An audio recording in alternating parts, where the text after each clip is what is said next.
Hello, beautiful people. My name's Kristen. Thank you for stopping by my channel to listen to some reviews and thoughts and feedback on the books that I have started out my reading year of 2024. And I'm going to kind of go from the ones I enjoyed the least to the most. As always, I hold up my books as I talk about them. I do not give spoilers, so feel free to scroll along to the books that seem interesting to you, but just know that in this particular video I'm kind of saving the best for last, so feel free to scroll through if you need to jump ahead or save some time on that. I totally appreciate it and value your time, and glad that you're spending just a little bit of it with me this day. So my first book that I want to talk about, and I won't spend much time for multiple reasons, is the 10th book in Wheel of Time, The Crossroads of Twilight. This is a 2-star kind of book this is the slog that everybody's talking about, and this is in the middle of a huge series of Wheel of Time, and I don't even think it needs any more saying about it. I did not find all the slog books bad for me personally, but that one was not good. It's like 800 pages of nothing happening. Now, the next book I want to talk about is Fellowship Point by Alice Elliott Dark. This is a beautiful copy. I just was drawn to this in the bookstore, picked it up, and one of the little blurbs about it compared it to Middlemarch. And I will say I kind of understand that comparison, where it is set on the Cape in Maine, and it's a bunch of old school families that have been there forever. There is part of it's a reserve for nature, and so you have some of those kind of nature reserve kind of stories, trying to, not necessarily save the planet, but protect wildlife. You also have a lot of family drama. You have, your typical family issues with death and, people dying, people having affairs, people going and trying to take advantage of one another or just get along with one another, particularly dealing with new growth to the area and what does it mean to kind of keep their own community. And it was okay. It was okay. I think that's where it ends. I loved Middlemarch. So the plot twist in this, that was kind of like, oh, these people are more connected than you think they are. These things were a little underwhelming to me, and I didn't feel like the length of this book was really justified. I think if it had been tightened up, it may have been a much better book. The next book I want to talk about is my classic for the month. It's hard to read the title on this, but this is Crime and Punishment by Doskyefsky. And I really enjoyed his writing. I really enjoyed the first third of this kind of thicker classic. It is basically a very, very poor man who is tempted and then in his mind develops and carries out a murder, and then he starts kind of wrestling with guilt, wrestling with second thoughts, wrestling with, is he getting away with it? Is he not getting away with it? But the middle section was like all these rabbit trails, and he did tie them back in a little bit at the end, but I didn't feel like it was worth all that journey. I mean, I've heard a lot of other people talking about it's meandering and it's wanderings, and I say, yes, that is exactly what it does. Too much of. And the last kind of wrap up, maybe 20 pages, was satisfying in the sense of that's where I wanted it to go. But yeah, I want to read some more of him. I'm particularly interested in reading the brothers Karamazov, so that will be sometime in my future to read some more of him. Then the next book is my nonfiction of the month. It's really hard to rank the nonfiction, so I'll just talk about it and say that it was really, really good. I'm not going to say it's the best nonfiction, but this is a personal autobiography kind of background story of Thomas Sowell. Now, he was kind of a middle lower class in the South, grew up struggling family, trying to get ahead. Not very many people in his family had gone on to higher education. They kind of took a better opportunity in the North. It does have a lot of his reflections of being a black man growing up in the United States during all the time of the civil rights movement and segregation, integration, all those kind of things. He does have some other books that I have read by him that are specifically talking about that, and some more I want to read. I just feel like he has a very thought out, educated, unique perspective into that dialogue. And his real heart is economics. He is a professor, well published in economics, and I've always thought, since I was in my early 20s when I first encountered his writing, that he just describes things very well, very succinct, very well spoken in the examples that I can wrap my brain around some of the more philosophical aspects of economics. And I remember thinking to myself, gosh, if he had run for president, I would have voted for him, because I just think he has, all the thoughts together, particularly economically speaking, about how to run the government. And in this book, it talks a lot about how he was pulled in to consult on some economic issues, particularly during the Reagan era. And so people are always equating him to Republican and conservative. But his whole life, he has been self kind of labeled libertarian and bipartisan, and it was fascinating hearing his thoughts on that, and his angst of kind of trying to be labeled or pigeonholed into certain things. But the reality is his economic thoughts and policies, I think, are very thought out and deserve to have a chance to be considered.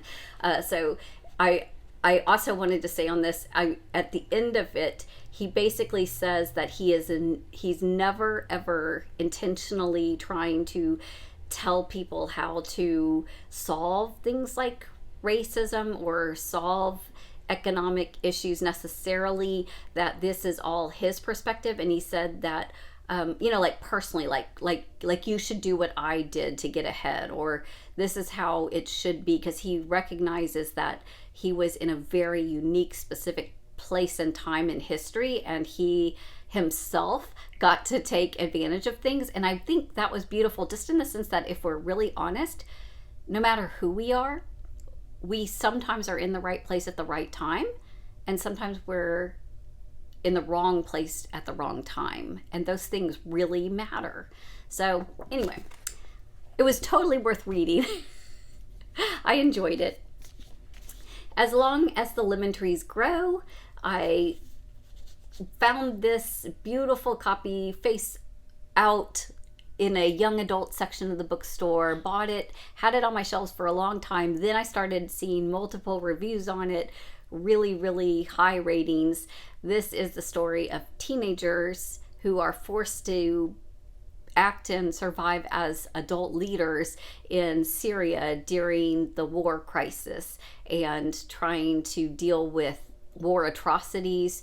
They had started schooling for medical, and all of a sudden they're acting as pretty much surgeons and full-fledged doctors with very limited training, but just kind of having to learn it hands-on as they go. And these are based on a lot of historical research. The characters are fictitious, but it's based off of real life events, and she does go through at the end and kind of document, like, these are the things that happened in the order, but I've condensed it, or I moved this location, or I put this in, and you do get a sense of that as you're going through it. But it's one of those heart-wrenching, gut-punching kind of stories that I don't know that I'd want to read it again, but it's really important and worthy, and I really enjoyed the writing and learning more about this situation in this way through these characters. So beautiful, beautiful story. Definitely give it 4-star rating, worth your time and effort. Also, in the 4-star category, I'm going on A Night of 1,000 Stars. This is a book that I also picked up at the bookstore just randomly. I am very, very much a fan of the Argentinian history period, with Eva Perón having gotten sucked in by the musical Evita, and just did a lot of research, read a couple books specifically on her life and that time frame. I was a little put off at the beginning of this book because in the very beginning, this is set in the time period following that, where Juan Perón has come back after his exile and is kind of reclaiming political power, and there's still the ongoing strife in Argentina with the rebel forces and the changing out of the government. And so this is also kind of a story of focusing more on young adults and teenagers kind of living through this. But the fascinating thing is that the teenagers, it's a dual timeline. So there's teenagers today that are the grandkids of a flashback to the grandparents who were teenagers back then. I hope that makes sense. So you have two timelines, but they're set in the past and then the current day future, kind of trying to make sense of it. So that was really fun. The mention at the beginning referring back to the past had mentioned that Eva Perón had passed from breast cancer, and it was actually uterine cancer. And I thought, oh no, because this bills itself as a well-researched learn about Argentinian history. And I'm just like, no, if you get an important fact like that wrong out of the gate, what else is going to be mistaken? But as I would stop, was very inspired reading this. I'd be like, oh, was this an actual event? And I would go through and read about it. I did feel in a way it was a little kind of not predictable, but that kind of heavy-handed, like every single major thing, these characters just happen to be there or whatnot. But for the sake of the story, I will suspend my disbelief and go with it because I had a really good time with it. I, again, think it's 4 stars. Definitely well worth my time. Going into 5-star category, I have a couple books for us. Christina Baker Klein's The Exiles. It originally came out in 2020. It is the story of a renovated, repurposed slave ship that is now transporting prisoners. And by prisoners, I mean people who are maybe accused of stealing, or in this case, a woman who gets pregnant out of wedlock kind of thing. Just that time period that these things were crimes. And so she is sent off to Australia, this ship, to basically help populate the new population that's settling there. And so that's kind of the storyline. There is a young girl who is already a native in Australian, and then her backstory, and then how do these kind of 3 women that are telling their perspectives throughout this story interact, and how are they treated, what's going on. And it is a fun adventure. It is a fun ride just to listen to these women, to kind of wait on bated breath. Are they going to survive? Are they going to put through? What's going to happen? It's a harrowing kind of sea adventure. All these things going on. And again, based in well-documented historical, these things happened kind of situation.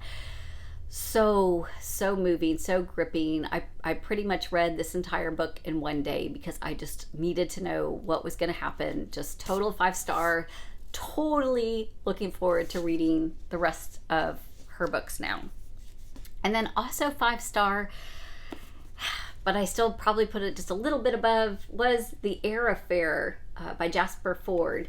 So a lot of people had been recommending this book to me. It has some time travel. It has a lot of literary nod. It has a little bit of fantasy.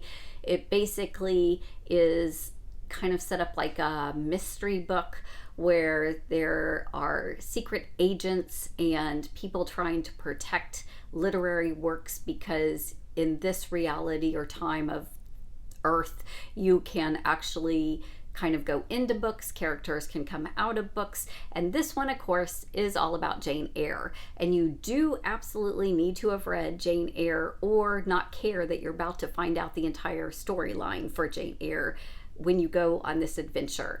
And I love the time aspect. I loved all the references to different literary books and characters.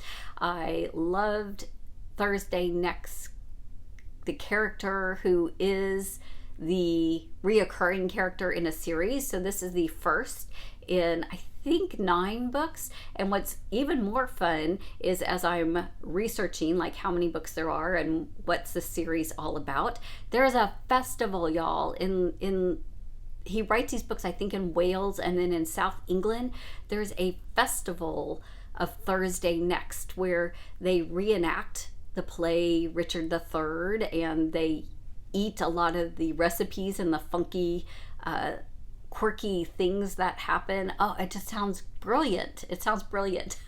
So I'm totally on board for continuing this series and continuing that ride, because it was just really, really 5 stars. Thank you to all those who recommended and encouraged me to pick that up. So glad that I did. January has really been about just picking up those books that I didn't get to in 2023 and just kind of not having any regrets, not having anything, to look back on and be sorry I didn't get. So I'm finishing those up. If you don't mind sticking around a little more with me, I will link in the description my videos where I am asking the input for 2024. I'm going to start next week pulling from my TBR mugs, deciding what I'm going to start reading, at least in February, right? And go forward with some great reading. If you've read any of these and want to put a comment, or if you're interested in reading any of them, or you have another recommendation based off of what I have read, please leave me a comment below. I really appreciate you stopping by. Have a great, blessed day. Like and subscribe. I'll see y'all again soon. Thank you.